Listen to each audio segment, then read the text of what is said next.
Hello everyone. So let's start. We have a lot to cover today. Just to confirm, my audio is fine. Yeah. Okay, great. Thank you. So we were trying to cover like some basics of linear algebra in the last lecture, and we talked about vectors and some of the operations which we can perform, why vectors are useful, how they can be used. Let's move on to metrics today. So matrix is again an array. It's an array of real numbers.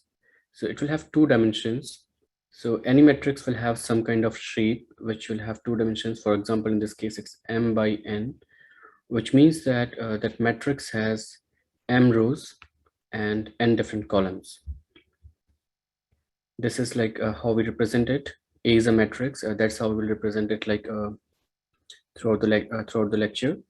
So it will be a bold italics, and you can see that here we have m different rows.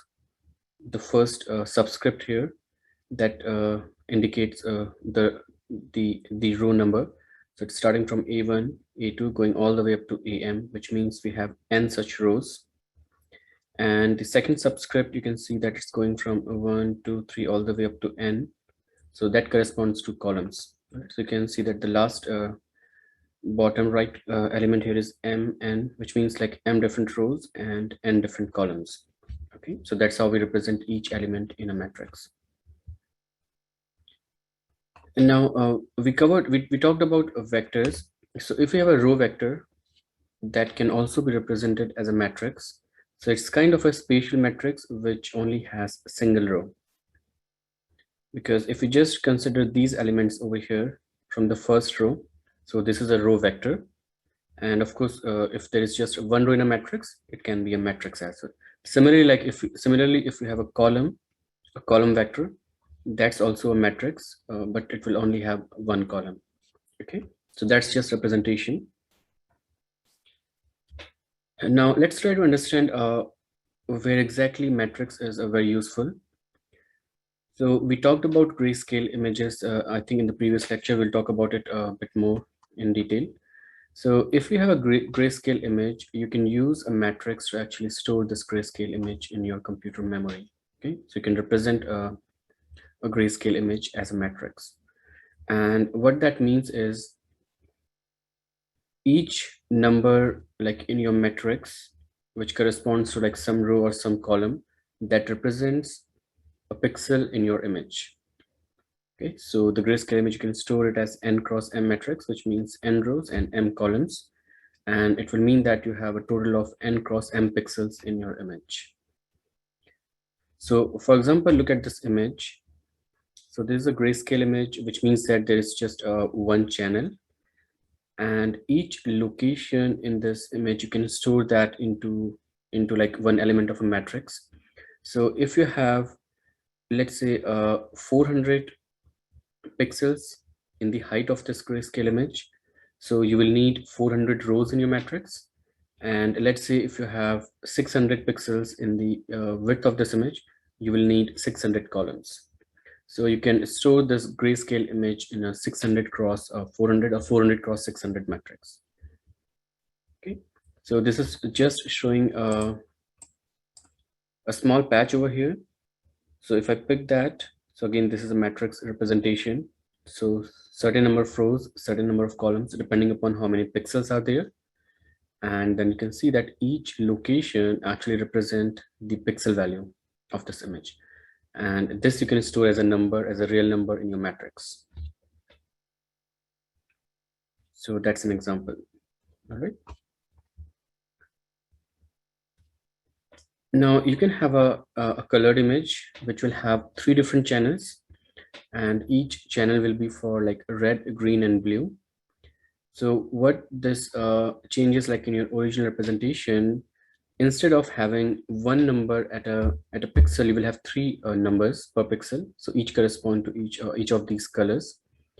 And what you can do is either you can have 3 different matrices to store these 3 channels, or you can have just one matrix of shape n cross m cross 3. So this is like a multi-dimensional matrix.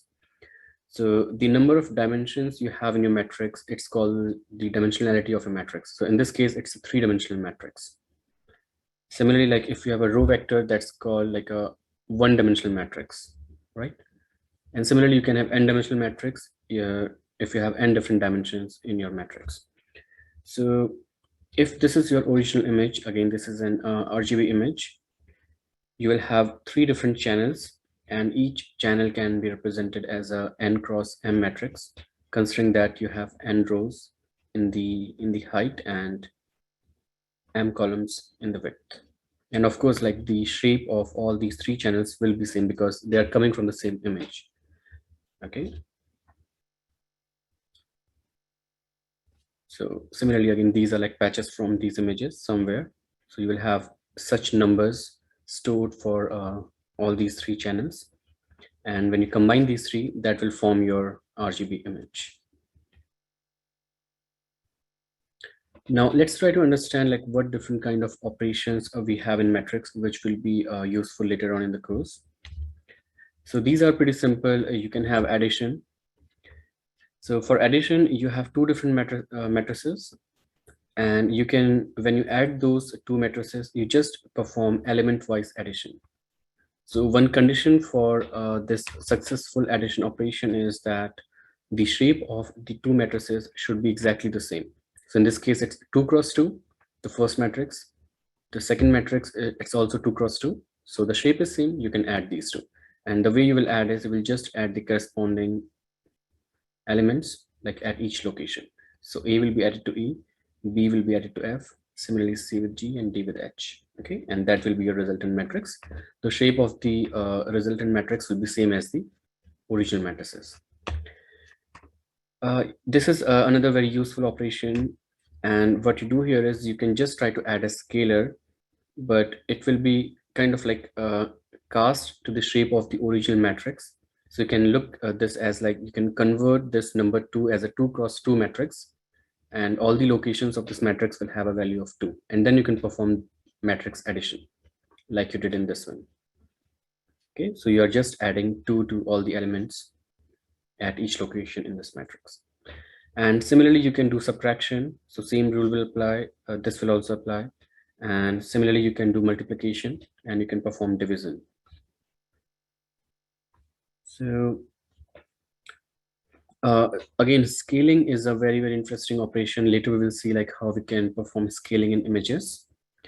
So scaling is, this is again, if you look back at like this equation, you are adding, right? Now, in this case, you are just multiplying.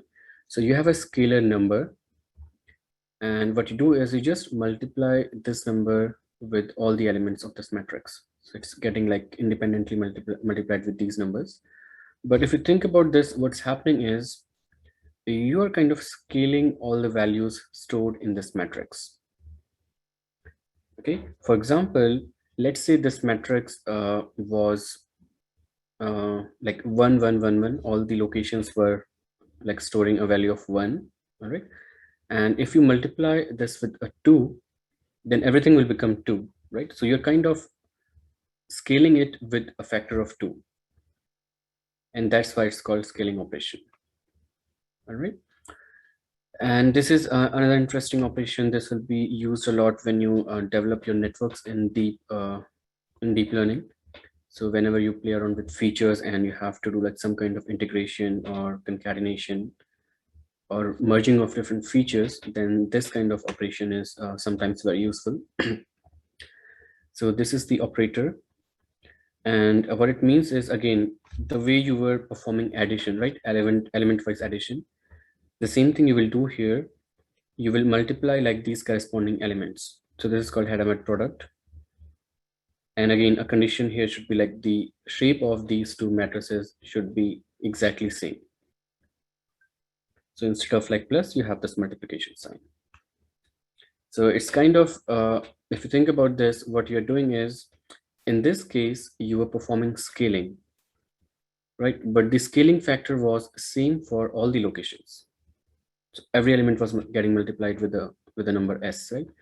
In this case, you can have the same representation. You can say, okay, this is kind of scaling, but each element or each location in this matrix has a different scaling factor. Okay. And the next one is matrix multiplication. This is like the most complicated. And so most of the times, like I think you will have library if you're using Python or any programming language, you can just like write A multiplied by B, or you might have a function matrix multiplication and you can just send in two matrices. So you don't have to actually think about like how this operation is being done unless you are studying some algorithm course, some basic like undergrad course, right? So there you need to implement this. So most of the time you will not have to do this, but it's really interesting and really important to understand what happens when you're multiplying two different matrices. Okay, so I will give you like a couple of representations or different notions what matrix multiplication really means. So let's say we have two different matrices, A and B. So in this case, you can see that we have 4 rows, 2 columns. And in this matrix, we have 2 rows and 3 columns. All right, so I will come to like what should be the shape of A and B so that we can multiply two different matrices. So before going to that, let's try to understand what happens when we multiply A with B. Okay, so when we are multiplying these two matrices, we will get another matrix. So that will be the resultant matrix, and it will have certain shape which will depend upon the shape of A and B. And we'll come to that like what will be the resultant shape. So don't worry about that right now. But what's interesting here is, let's say this is the resultant matrix. And let's say we are trying to figure out, okay, what should be the value at this location in the resultant matrix when we multiply A with B. So this location will simply have the number which we get by multiplying this vector with this vector. All right, so this you can see that it's the same column, and this you can see is like the same row. So we match the row of A with the column of B, and whatever location we get, we store the multiplication of these two vectors at this location. And the multiplication will be simple. It will be an element-wise multiplication. You will multiply A11 with B12 and A12 with B22, and you will just sum those two, and that will be the resultant value at this location. Similarly, if you want the value at this location, so you will get the column from this matrix B, and you will get the row from this matrix, and again you will multiply, get the value, and you can do that for like all the locations. Okay, so that's one kind of representation. So now one thing you might be wondering is like, okay, I mean, not all matrices will be compatible, and of course that's true. So what we need is, if the matrix which we have on the left hand side, if the shape is m cross n, and again these could be like any numbers, then the second matrix B should have a shape of n cross p. So in this case, m can be any number, p can be any number, and this n, whatever this value of n is, these two should be consistent, which means that the number of columns in A should be equal to number of rows in B. Okay, and then only the matrices will be compatible. And then if we multiply these two shaped matrices, the resultant matrix will have shape m cross p. So you just get rid of this like the center dimension, which is n. So the resultant matrix will have m rows and p columns.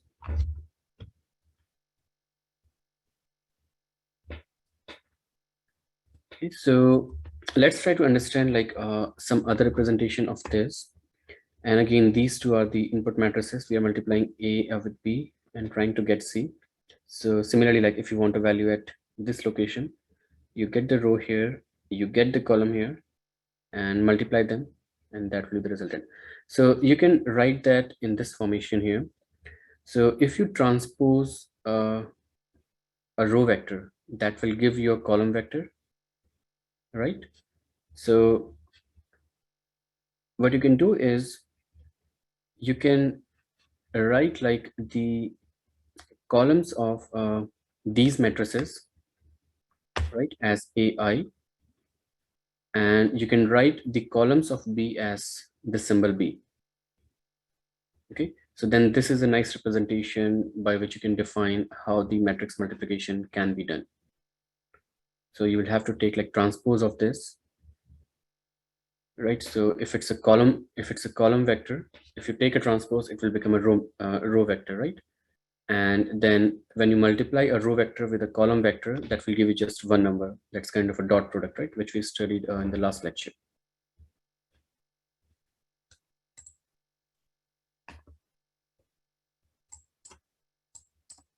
Okay, I think there is a question from Tristan. Did you mean a row of A on the PowerPoint?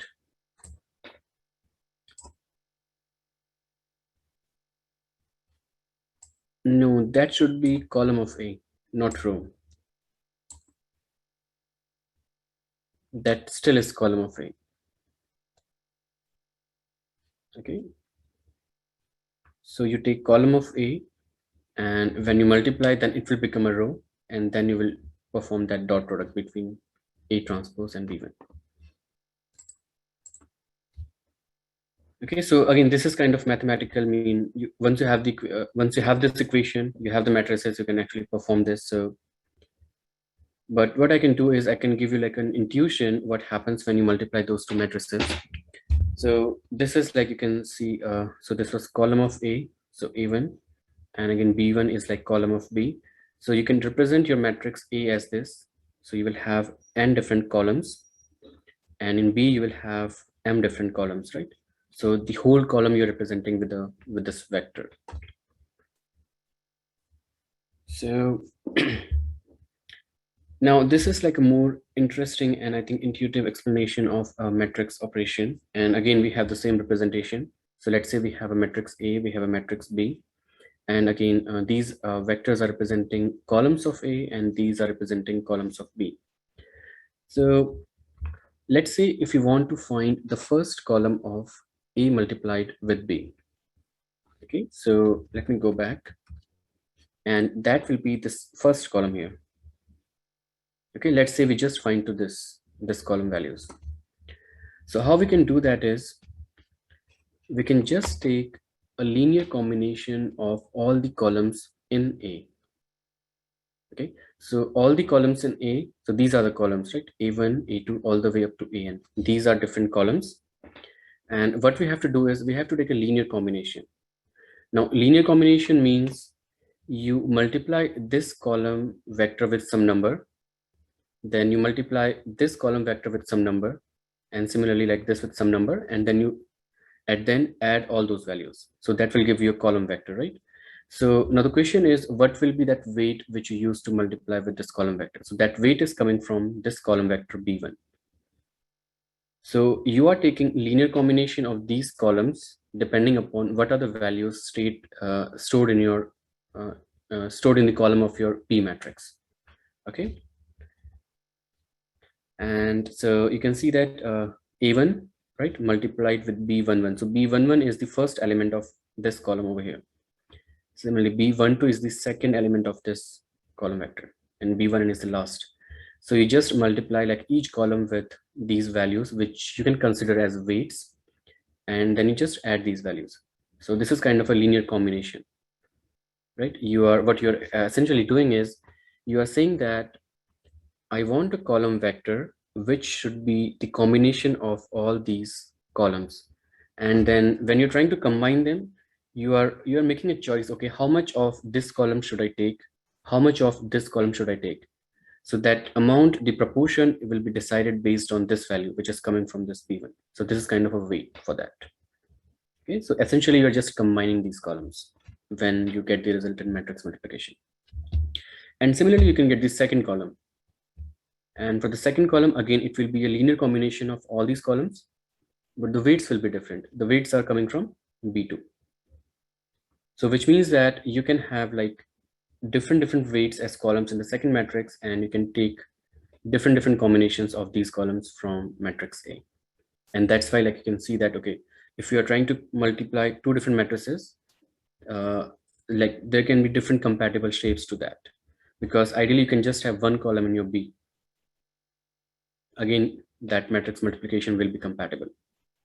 And that's the reason you need like equal number of columns and rows when you compare A and B, because you need like this n many weights in this vector, right? Otherwise you will not be able to linearly combine these.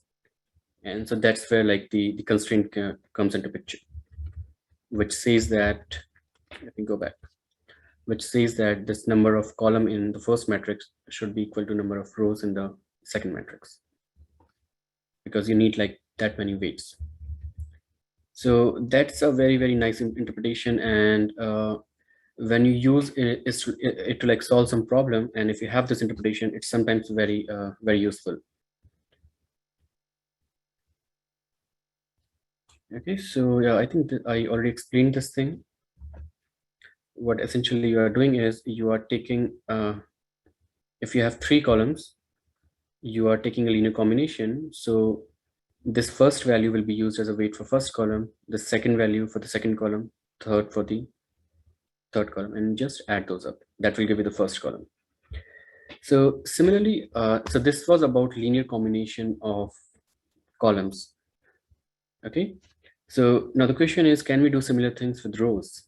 And of course we can do that, but the interpretation is a bit different. All right, so in this case what's happening is, if we are linearly combining rows of B, so in this case, so earlier we were looking at columns of A, but when we are talking about rows, now we are looking into rows of B. Okay, so each row in this matrix, the resultant matrix, will be a linear combination of the rows of B. And again, the weights of these for this linear combination will come from the rows of A. Okay, so that's the second interpretation. It's almost identical to what we discussed earlier, but in this case, instead of like looking at columns, we are looking into rows.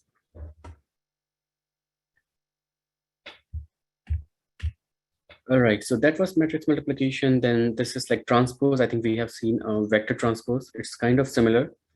When we have a matrix A, so if we have to transpose this matrix, what we do is we switch the elements, which are like symmetrical across this diagonal, which means that all the values in the diagonal will remain at the same place. They won't change, but this will come over here, this will come over here. So kind of you are kind of interchanging these indices.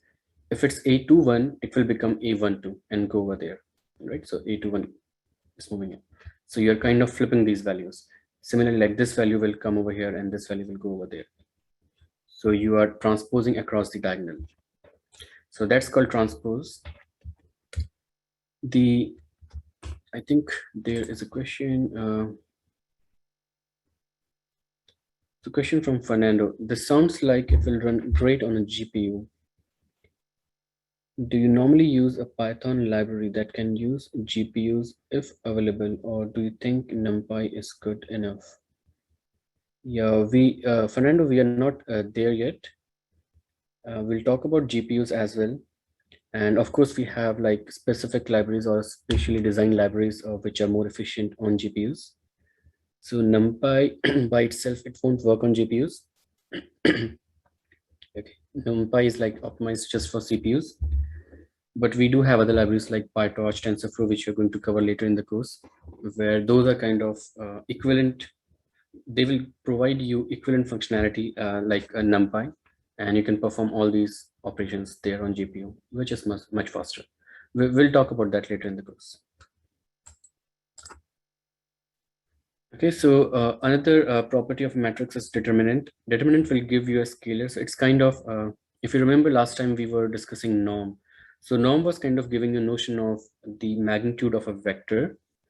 And similarly, determinant is like something kind of giving you that sense, what's the magnitude or what's like what's the scalar value for a given matrix. So that's that kind of notion, but not exactly the same thing because we can't define it. And to compute a determinant, what you do is, let's say you have a matrix A. So if it's 2 cross 2, it's pretty simple. You multiply the diagonal values, multiply A and D, and subtract B and C. So this is pretty simple. But as your matrix size grow, it will become more complicated. So then we have cofactors and all that. I will come to that. So let's try to understand what this determinant will give you. So if So if you have a parallelogram like this, all right, and this parallelogram is described like by the vectors in the rows of the matrix. What does that mean? So if you consider this row as a vector, so then it's like a comma b, right? In one dimension you have a, and in the second dimension you have b. So if you have a Euclidean space, let's say this is x-axis, this is y-axis. If you will plot this vector, it will, let's say this point is a comma b, all right? So that's your first vector. And similarly, you can have c comma d, which is at this location. So if you take these two vectors, a, b, and c, d, and create a parallelogram, right? So if you compute the determinant of this matrix, where these vectors are like rows of this matrix, then that determinant is going to give you the area of this parallelogram. Okay, so that's kind of another representation of our determinant. But of course, this is true for like if it's 2 cross 2. You can have a more complex matrix as well. So this is a more general formulation for determinant. We are not going to go into detail, but what it says is for each value in your matrix, you have a cofactor, right? And what you do is you multiply each element of the matrix with a cofactor, and you do the same for all the values in your matrix. That will give you a determinant. Now the question is how you compute this cofactor. Okay, so this is again the equation. This is pretty simple. You can just go through this. So the sign switches like for each location. If the location is like kind of even, then you will have a negative sign here. If it's odd, you will have a positive sign. And mij is it's called the minor of matrix A, and what it means is if you are at a particular location in your matrix, let me go back. Okay, so if you are at a location in your matrix, let's say you are at this location. So to get a minor, what you do is you ignore all the values in this row and you ignore all the values in the column. The remaining matrix is your minor. All right, so similarly for this particular location, you ignore this row, you ignore this column, and you create a matrix using like the remaining values, then that will be the minor.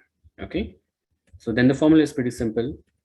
You take this sign, just take the determinant of the minor, and just that will be the cofactor. You can add those up. So it's kind of recursive if your matrix is too big. Okay, so a question from Momal: when do we use norm and when determinant is used? So determinant is like you have a matrix, right? And that's kind of giving you the magnitude. So in most of the cases, norm is used when you have vectors. And that's why we had norm for vectors, right? So if you have feature vectors, let's say in your deep learning algorithm, then to perform some kind of normalization or to do some kind of processing using those vectors, norm is used. But if your data is like in a matrix format, then the norm is not useful there, right? Because you have full matrix. Then you will have to compute this determinant. Okay, I hope that clarifies, but again, we'll come to that. So don't worry if you don't fully understand like the application of these operations. Just right for timing, just try to understand like what these operations are. So these are some of the properties of a matrix. So the determinant of AB will be equal to the determinant of A and determinant of B. So it doesn't matter whether you multiply the matrix first and then compute the determinant. What you can do is you can compute the determinant independently and then multiply those two numbers as well. It will be the same thing. Similarly, like it doesn't matter like whether you compute determinant of A and B, B and A. So it will give you the same thing. And the same is true for transpose. So this is true because of course, transpose, you're not changing any of the values in a matrix. So it's going to be the same number. Okay, so again, so this is like in a bit detail, and this is showing you a determinant of a 3 cross 3 matrix. And so you have understood 2 cross 2. If you can understand 3 cross 3, you can do like any n cross n matrix determinant, right? So what we're doing here is we start with the first element, right? And we take the cofactor. So the sign will be plus. So for this location, it's plus. It will be it will alternate like between these columns. And you can actually also use the the subscripts or the location of this value to compute the sign. So in this case, it's 1, 1. So you sum those, it will give you 2. That's a even number. It means the sign is positive. So to find the minor, you ignore these numbers, you get this matrix small, right? So you have it right here. So you compute the determinant of this matrix. Now you go to the second value, which is B. And again, as I said, the sign will switch. This is negative of B. Again, the minor of this is like, you ignore these, you get D, F, G, H, and so on and so forth. All right. So let's move on to trace. And again, trace is simple. What you do, again, this is kind of, it gives you a notion of like the magnitude of a matrix. And of course, it ignores a lot of values. It just considers the diagonal elements. So what you do is you take your matrix, and if you just sum the diagonal values, so in this case, these 3 numbers, that will give you the trace of a matrix. And again, these are some properties similar to like you had for determinant. So trace of AB is equal to trace of BA. And again, you can add the matrix before, then compute the trace, or you can compute the trace independently and add the values. Both will be similar. Okay, so this is something interesting, inverse of a matrix. So inverse of a matrix is, again, if you have a matrix A and you have an inverse of a matrix, it's represented as A negative of 1. So this should give you an identity matrix.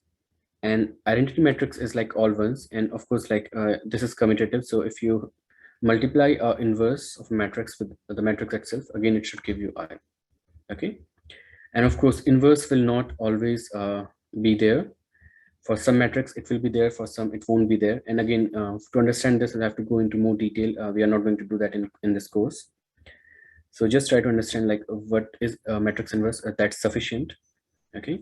So it depends upon like whether the matrix is singular or non-singular. If it's singular, then you can't, it will not have the inverse. If it's non-singular, then you will have the inverse. And again, the important properties, if you compute inverse of a matrix, it will give you the same matrix back. And if you multiply two matrices, compute the inverse. So this is pretty interesting actually, and also very useful. So you'll have to switch places. And I think all of this you should know from your, I think, high school maths. It should be there. It's just a revision for you. So some interesting matrices, you can have symmetric matrix, which means that the transpose of a matrix will be equal to the matrix itself. So this is a symmetric matrix. You can see that if you look around the locations, like putting the diagonal as a center, then the elements across this diagonal should be similar. So if you draw a line here, so this 1 is matching, -1 is matching, 0 is matching. So that's a symmetric matrix. And a skew symmetric is the transpose should be equal to negative of the matrix. All right. Again, diagonal matrix is like when you have all the other locations 0, only the numbers in the diagonal should be positive or non-zero numbers. And it's used for row scaling. We will come to that, how it's utilized.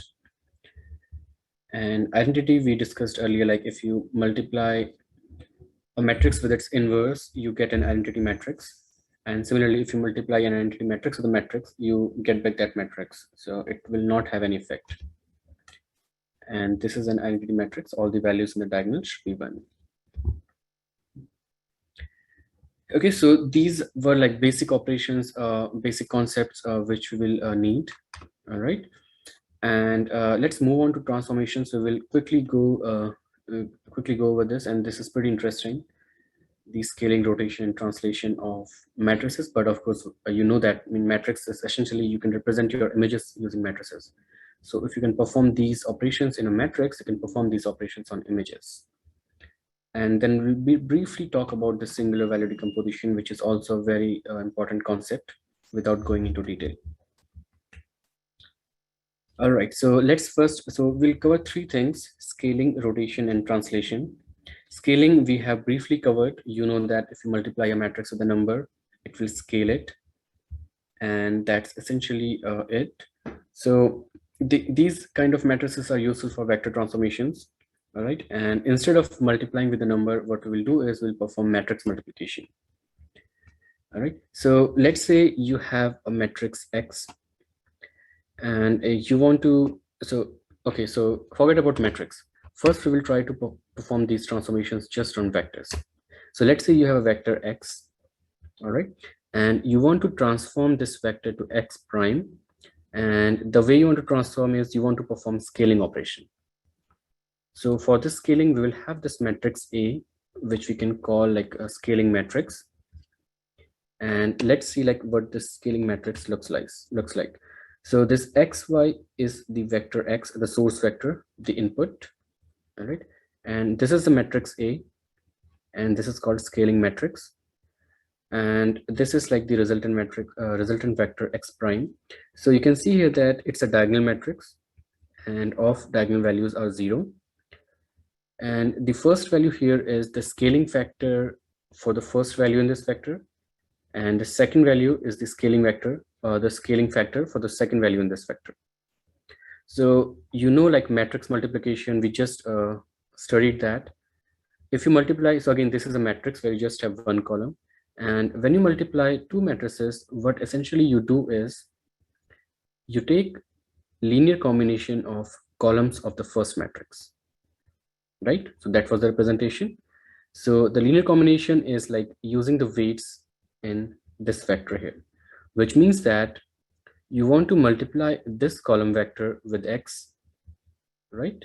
And you want to multiply this column vector with y, and then you can just add those two columns, and that will essentially give you this number over here and this number over here.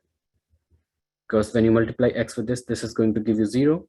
This will be x sx, and similarly when you multiply y with this column, this is going to give you 0, and this will give you y sy, and then you can add those two columns. So in the first element you just have number from this one, in the second you just have number from this one, so that's the resultant column.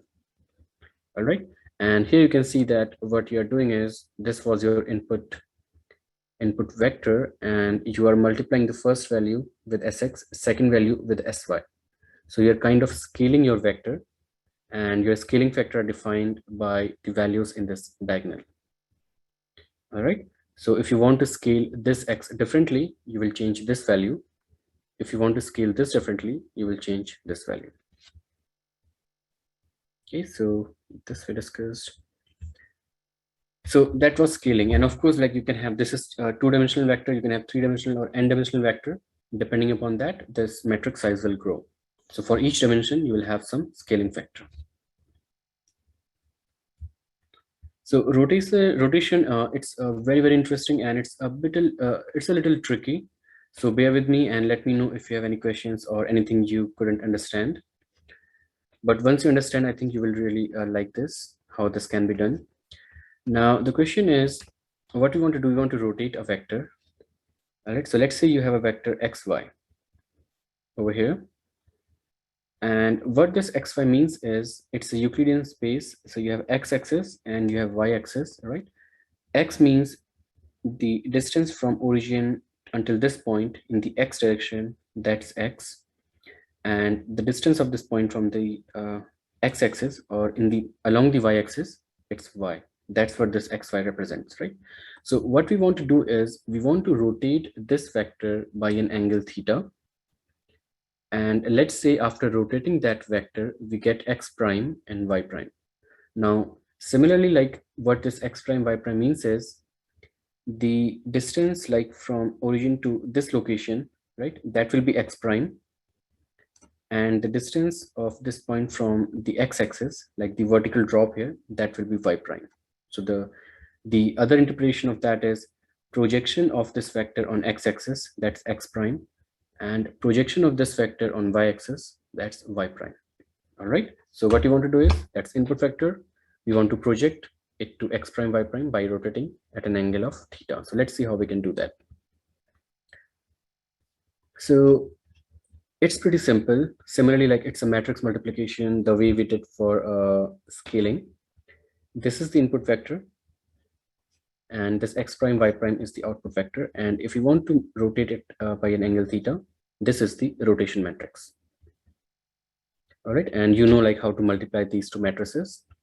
You can just compute like a linear combination of these columns. So x will be multiplied with this and this, y will be multiplied with this and this, and then you can have a column resultant matrix, which will give you these elements, right? Where x prime will be this, y prime will be this.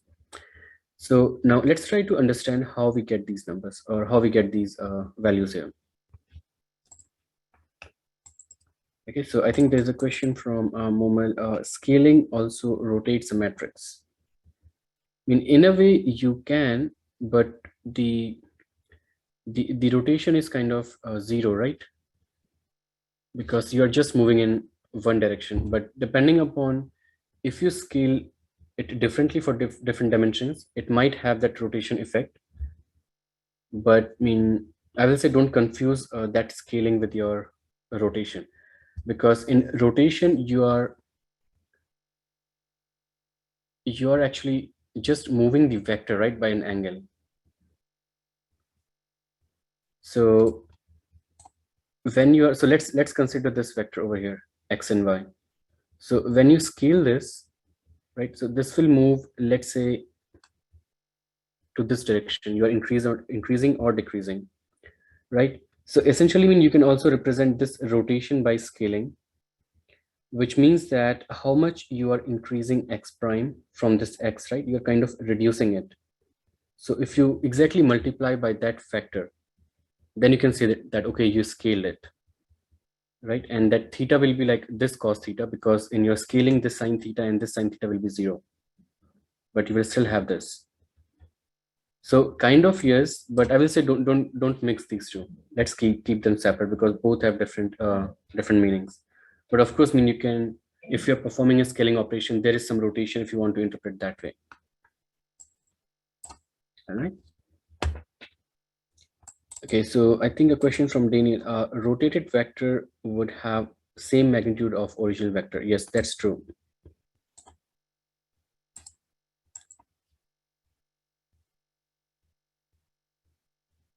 So magnitude will be similar. So Daniel, I think I get what your confusion was.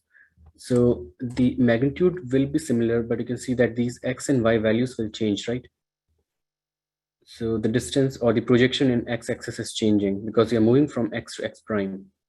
And that's what Momal was saying. So that's kind of equivalent to scaling because you're changing the value. All right. So a question from Zoe. How is scaling used in computer vision?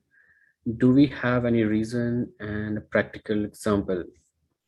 So one simple case will be like, let's say you have some image, right, of an object. Let's say this pen, image of this pen. And you want to increase the size of this pen. So that will require scaling, right? So that's just one example. Of course, I don't have images on the slide, but you get the point.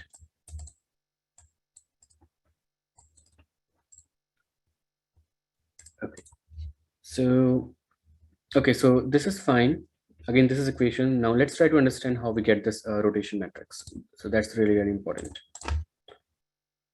Okay, so before rotating a vector, let's see if it's easier to rotate an axis. All right.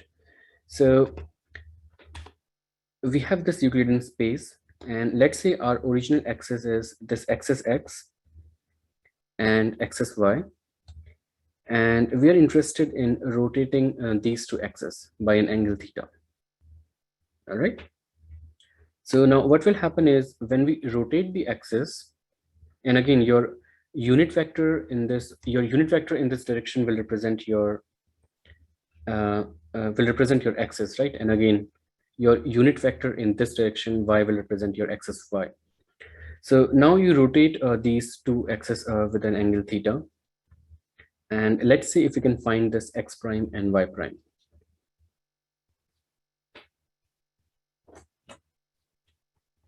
Okay, so this x here, this mark here, this is a unit vector from here in this axis, so value 1, and again this mark here, it's a unit vector. All right, so xy will be this location, right? Unit distance in x direction, unit distance in y direction, that's your point xy. Let's say this is your vector v. Okay, now we were talking about projection, right, and the dot product. So if we compute dot product of this vector v and this axis x, so that will be like a projection of this vector on this, and that's going to give back you x, right, in this direction. And similarly, like your y is the projection of v on y-axis, right? So that's pretty clear. We have discussed that earlier. Now what we have to do is, if we have to rotate this axis, right, what we need to find is, we need to find the projection of this point in this x prime, or you can say that a projection of this new axis in the original axis, right? Because this rotated new axis, the unit vector along this direction will represent this axis. Okay, so if we want to find that point, we'll have to represent those points in terms of the original axis. All right, so let's try to understand that. So what we'll have to do is, we'll have to find x component in new x-axis and y component in new y-axis. All right, so let's see. So this is your new x-axis and this is your vector v. So your x component in this new x-axis is this distance, right? Projection of this v on this axis is like, you drop a perpendicular from this point to this location. So that's the distance, right? So let's mark that as x prime. And again, if you take a projection of this point on this y prime, let's mark that as y prime. So this distance. Okay. Now this is fine. We talked about that. What you can do is, you can just compute a dot product.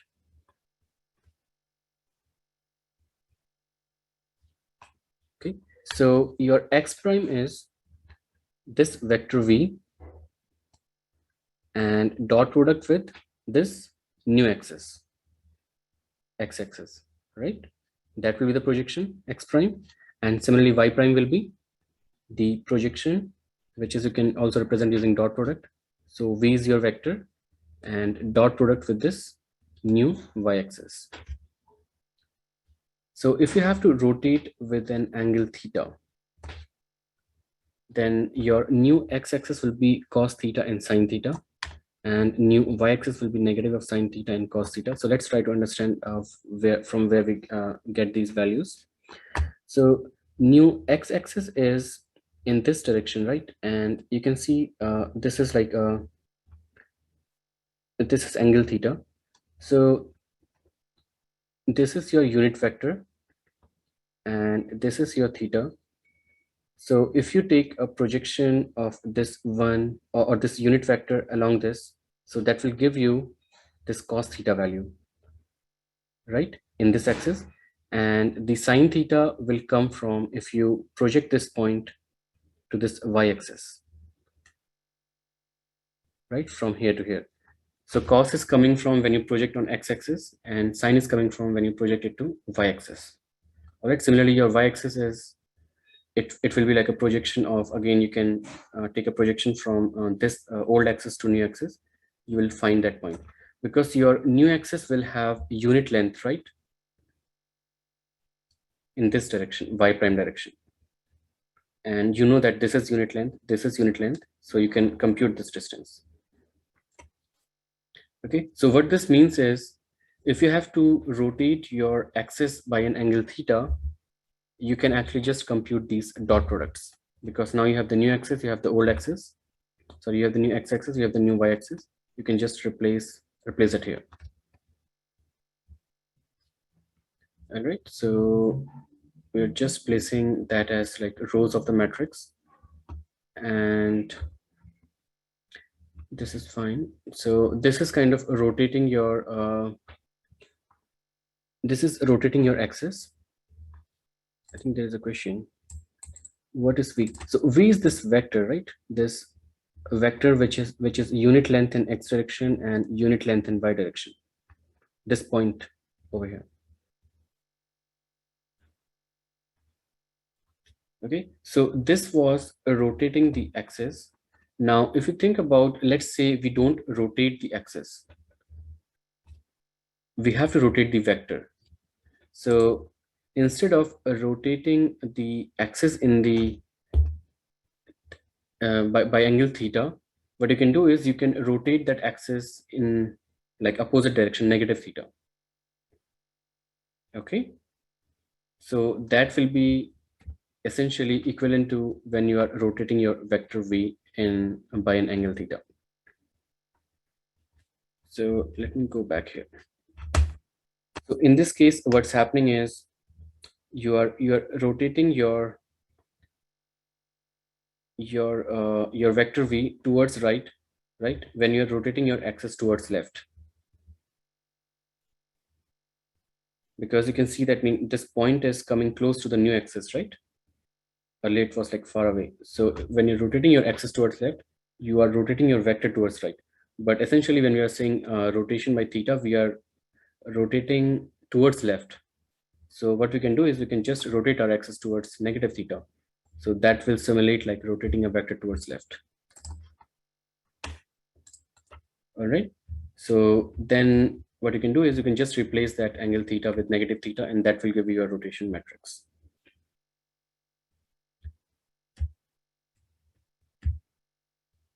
Okay, so that was rotation, and yeah, so this is the updated rotation matrix. You just use negative theta. So now let's see how we can combine like scaling as well as rotation. I think there's a question from Rosia. So cos is calculated as the angle between old axis and new x-axis, and sine is calculated as the angle between old y-axis and new y-axis. Okay, let me go through that again.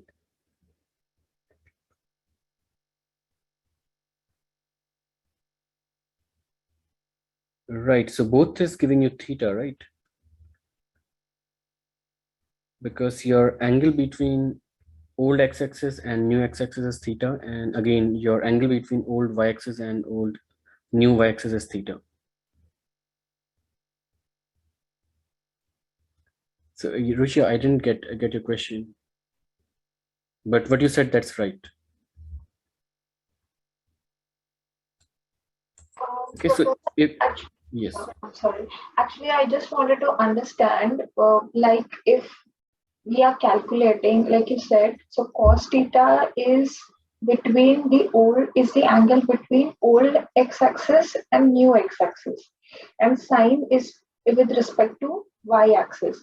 So then when we are actually calculating the new value of x, you are considering both the angles, like you're considering cos and sine theta as well. right, because okay, so if you consider your new axis as x prime and y prime, right? So the original point will have components in both directions, right? Because they are not orthogonal, or they are not parallel. So it will have component from both. And in one direction, it will be like the cos projection, and in the other, it will be the sine projection. So, okay, let me try to explain this way. So let me quickly share my screen. Probably there is one key element there, which will, I think, clarify all the doubts. So you can see my sketchboard? Yes, Professor. Okay. So when you have, like, let's say this triangle, right? Theta. So this is, let's say, y. No, let's say this is z. And this is x, and this is y. So when you take a projection, so this is cos theta, right? That's basic trigonometry. Yeah. And this is z sine theta. Yeah. That's exactly what we are doing there. So we are finding the projection in the x-axis and in the y-axis, and consider this as like the angle theta which we use for rotation, and consider this as like one of the axis, let's say the new x-axis, and consider this as the old x-axis. Okay. Right? And similarly, we will do the same for the y-axis. And similarly, because it's like it will switch, so you will have like these cos and sine interchangeably, and again there will be a negative sign because it's going beyond this, right? So this is 0, 0. It's going in the negative direction. That's why you will have a negative sign there. So Okay. think from that point of view, I think it will be easier to understand. Okay. Okay. I got it. All right, great. Okay, so I think I'll have to share it again. Okay, so now we know how to perform rotation. We have that rotation matrix. We know how to perform scaling. So let's now try to understand transformation, how we can perform all those transformations together. All right, so x and y is the input vector, and let's say this ABCD is our transformation matrix. So what we do is we take the transformation matrix, multiply it with the vector, and that's the transformed vector. All right, again like a linear combination of these columns for x and y. Now what we can do is we can break these down. So this matrix can be broken down into two. So one can be like the scaling component, the second can be rotation component. But let's say, because even if you have two matrices, you can multiply them and get a common matrix, right? So let's assume that that's the transformation matrix, including both. So this kind of operation can perform scaling, you know that, because we have A and D here, right? So it will scale X and Y, and it will perform rotation because we don't know the angle here, but again, you have values in all the four locations here. So it will rotate like this vector to some amount, depending upon what the values here are. And it's also able to do like skew transformations, which is fine, because if you're performing both rotation and translation, you will have that skewness there in your vector. But the interesting thing here is that even if you have this full matrix, you can't perform translation. All right. So what translation means is you are moving your points from one location to a different location. So whatever values you have in this matrix, you can never perform translation because all these values are getting multiplied by x and y. You don't have an independent factor here, which can be taken as like a translating factor. Okay. So now let's see like how we can introduce a translation into this transformation. And we also call that shifting. So if you are shifting a vector from one location to another, so that's translation. So what we do is we like use a little hack, and this is kind of a hack, but pretty interesting. So what we do is we increase the shape of our transformation matrix.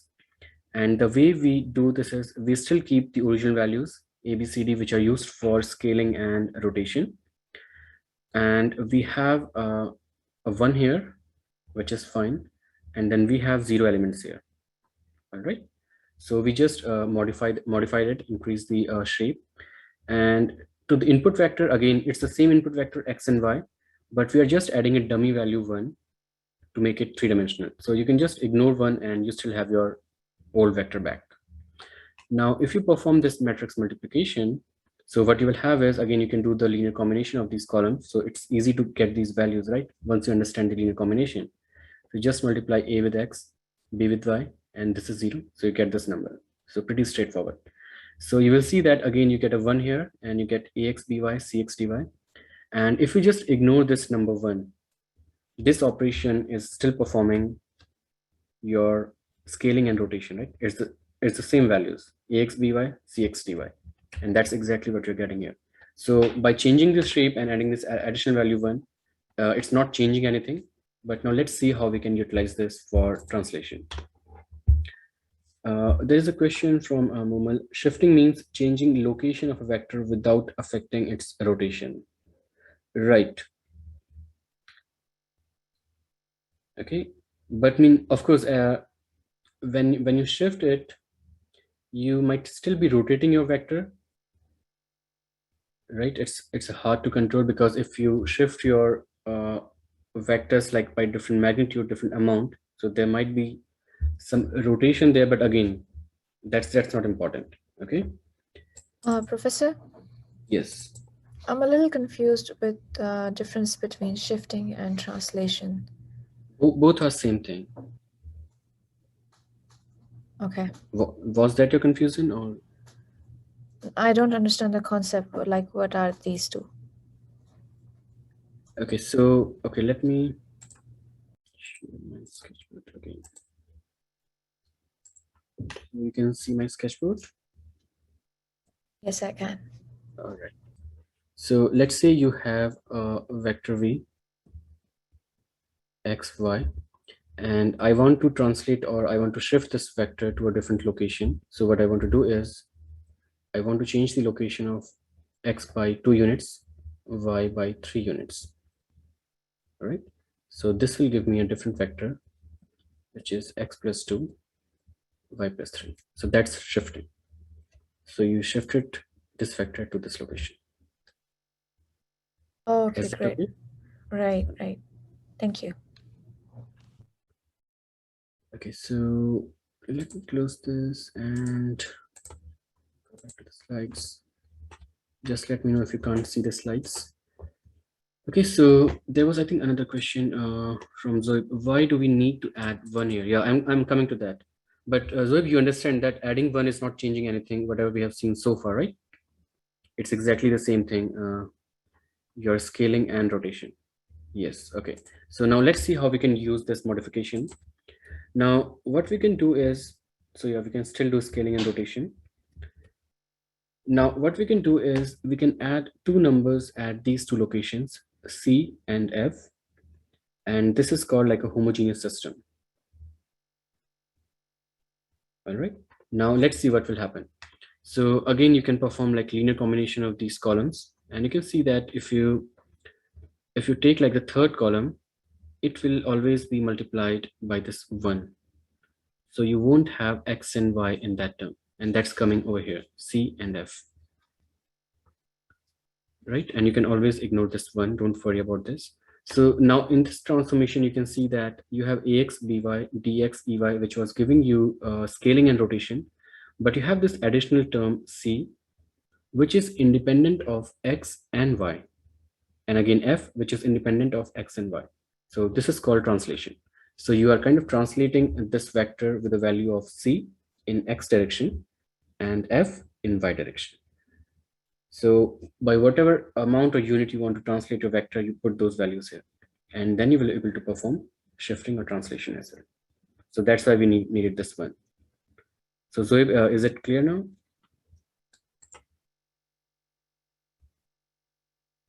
Okay, so this is called homogeneous system, homogeneous coordinates. And of course, as I said, we can perform like scaling, rotation, translation at the same time if we have that matrix. But it's actually good to defactor those two so that we know that how much amount we are using for rotation, how much is the amount we're using for scaling, and similarly like for shifting. Shifting, of course, we know. So the order of this homogeneous matrix will be something like this. So this is the original vector, and this is your modified vector. And so T is the translation matrix. This is the rotation matrix, and this is the scaling matrix. So once you have these matrices independently, if you multiply them in this order, then this is going to give you homogeneous matrix, which you can use for like all those 3 transformations. You can't change this operation or this order of matrix multiplication. All right, and you can do that like as a homework. Just try to solve this and see what you get, and try to change like the order. Then you will see like, okay, that doesn't work. So here you can see that this is the translation matrix. You have all ones in the diagonal, and tx and ty is giving you the translation, the amount which you want to use.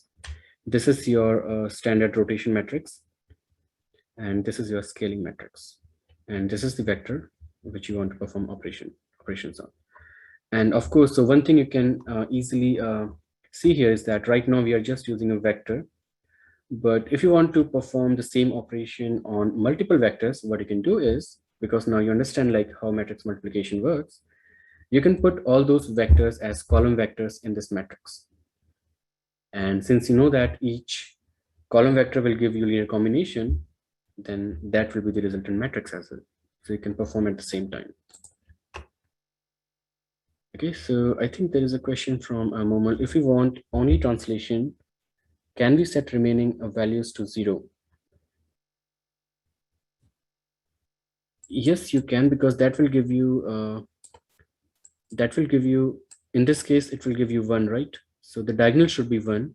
And again, I mean, if you don't want to set this to 0, because that will turn everything to 0. So again, this should be a diagonal matrix.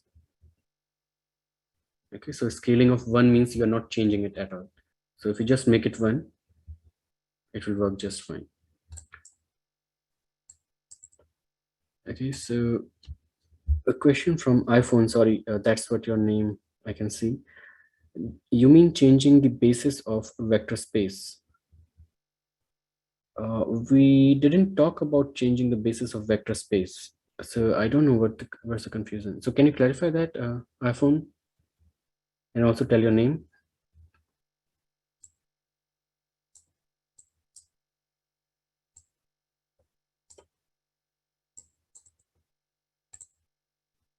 Okay, I will wait for a message on the chat. So let me continue. Okay, so I think this is the last concept. And again, I think we are over time, so we will not be able to cover filtering. And filtering, that's really, really interesting. So I will not start it today. We'll start it in the next lecture on Thursday. And filtering, I think, I will say, is the most important topic we are going to cover in this course, because later on in the course, you will see like whatever concept you're trying to learn, whatever algorithm we are talking about, it will always come into picture.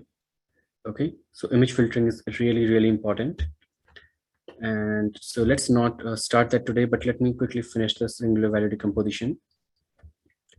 So before that, first try to understand what linear independence is. So we were talking about column vectors from a matrix, right? And then we were talking about taking linear combination of those column vectors to get a resultant vector, column vector. So the idea was, if you have these set of vectors and we want to combine them, right? We want like properties from each of these vectors in the resultant vector, and we decide like, okay, how much property we want from each of those columns.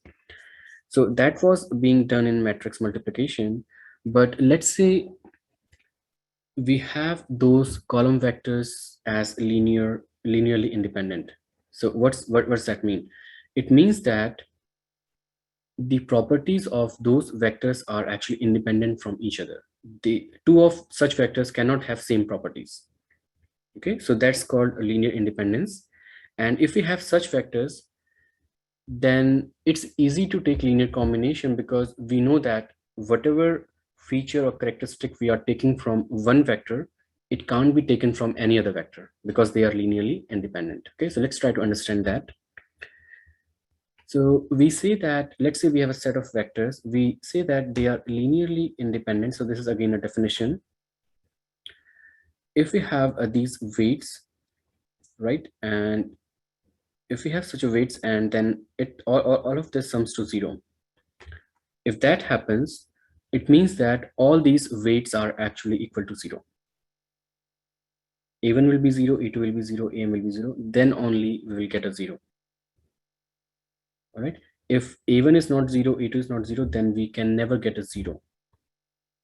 And the idea behind that is because these vectors are linearly independent, as I said, like in a very layman terms, they have characteristics which cannot be found in like any other vectors. So if that's the case, then whatever characteristics this feature vector has, no other feature vector can cancel it. And that's why we can't get a 0. Okay. So,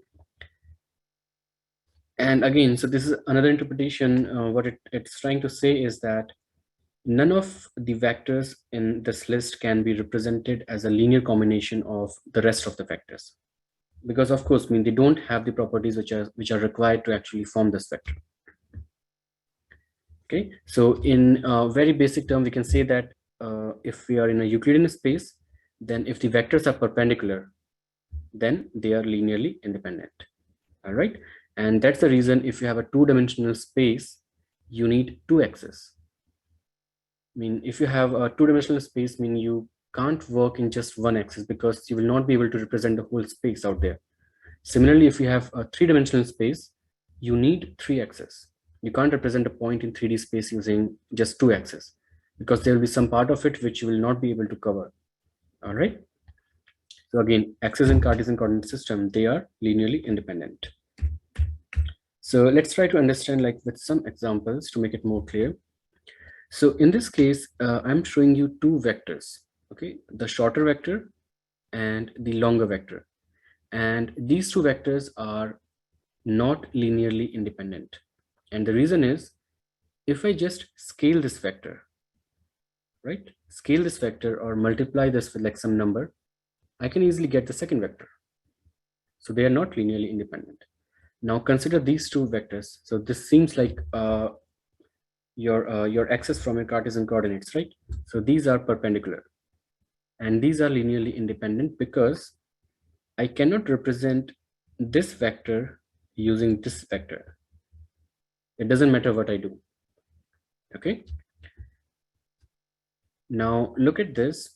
In this case, again, this vector and this vector are linearly independent, but this vector can be formed using a linear combination of this and this vector.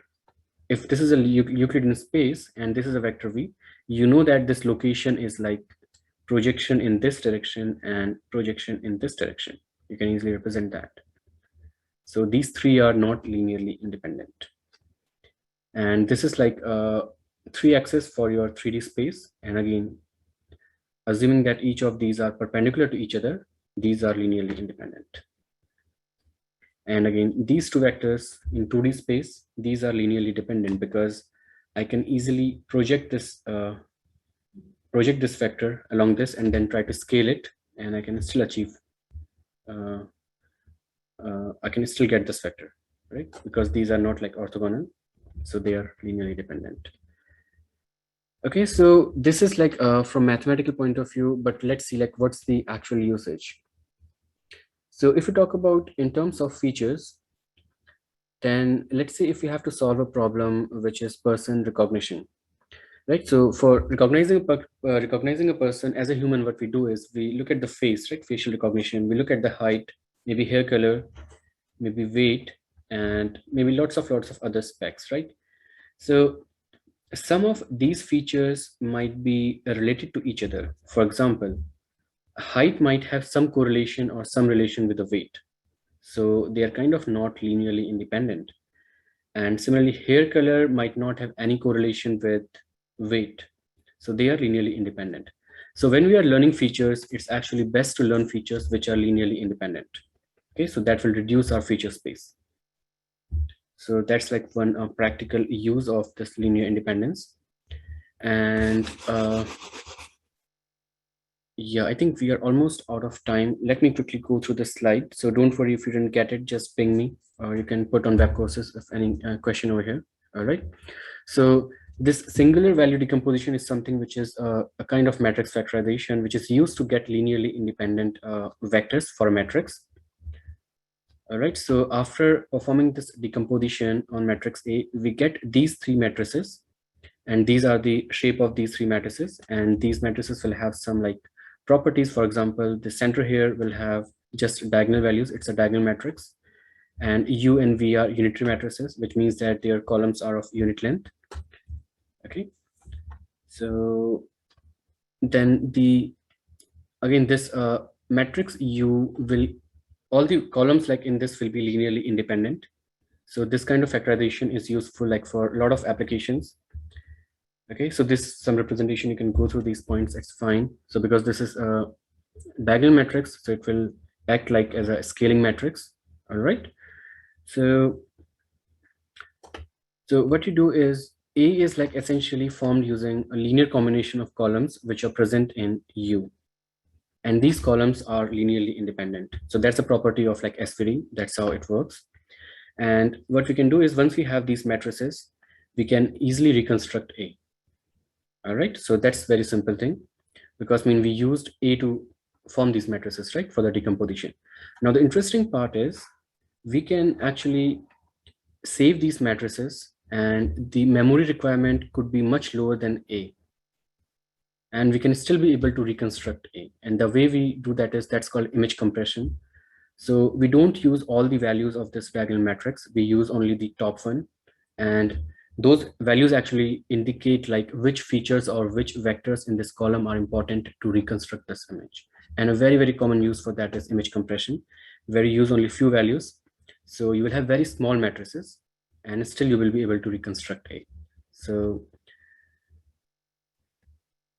that's fine. So let me show you like one simple example here. So this is like done using SVD, the same equation I showed you earlier. This is the original image.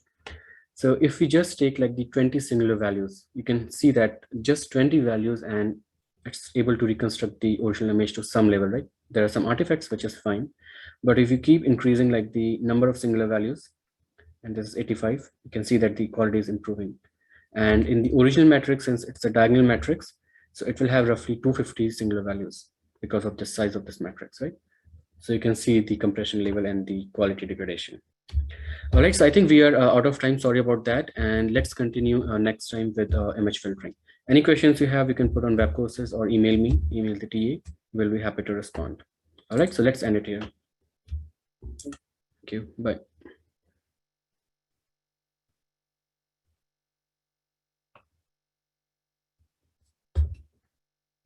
So there's a question from Rajat. Let me answer that quickly. A network is learning equivariance. Yeah, I mean, we are not there yet. I mean, we haven't talked about network. We haven't talked about functions, and you're talking about equivariance. That's far too away. Okay, I will not answer that. Probably you can come to like office hours and we can discuss this. All right, let's end it here. Thank you. Bye.